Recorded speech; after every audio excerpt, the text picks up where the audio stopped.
शहर के एक कोने में झोपड़ियों के बीच रहता था एक मिस्त्री। नाम था सुभाष। पूरी जिंदगी उसने दूसरों के लिए पक्के मकान बनाए, ईंट पर ईंट रखी, सीमेंट में पसीना मिलाया, लेकिन उसके अपने हिस्से में सिर्फ एक टपकती छत आई। सुभाष की दुनिया छोटी थी। पत्नी सेवाली, बेटी सोनाली, छोटा बेटा कुट्टू और एक कोने में बैठी उसकी बूढ़ी माँ अम्मा। अम्मा की आंखें अब ठीक से देख नहीं पाती थीं, पर वो हर शाम दरवाजे की तरफ देखकर पूछती, सुभाष आ गया क्या? और जब सुभाष आता तो अम्मा उसका सिर छूकर कहती, बेटा, तू पूरी दुनिया को घर दे रहा है, भगवान तुझे भी एक छत देगा। हर सुबह सुभाष अपनी पुरानी साइकिल पर काम पर जाता और हर रात थका हुआ लौटता। सोनाली दरवाजे पर खड़ी होकर पूछती, बाबा, आज हमारे घर की एक ईंट तो जुड़ी? सुभाष मुस्कुरा देता, पर आंखें चुप हो जाती।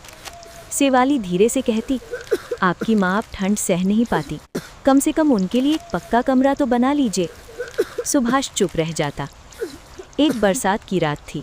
छत से पानी टपक रहा था। कुट्टू बुखार में कांप रहा था।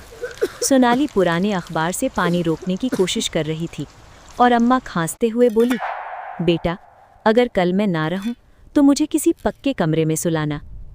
सुभाष उस रात पहली बार जोर से रो पड़ा।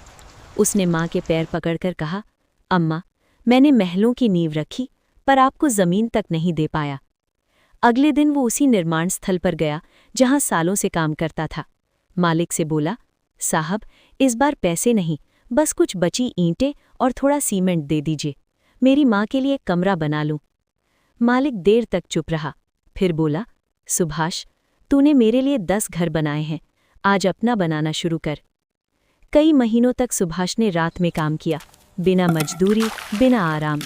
सोनाली ईंटें पकड़ाती, कुट्टू बाल्टी में पानी लाता, सेवाली दीवारों पर चूना लगाती और अम्मा पास बैठकर ईंटों पर हाथ फेरती जैसे अपने बेटे का भविष्य छू रही हो।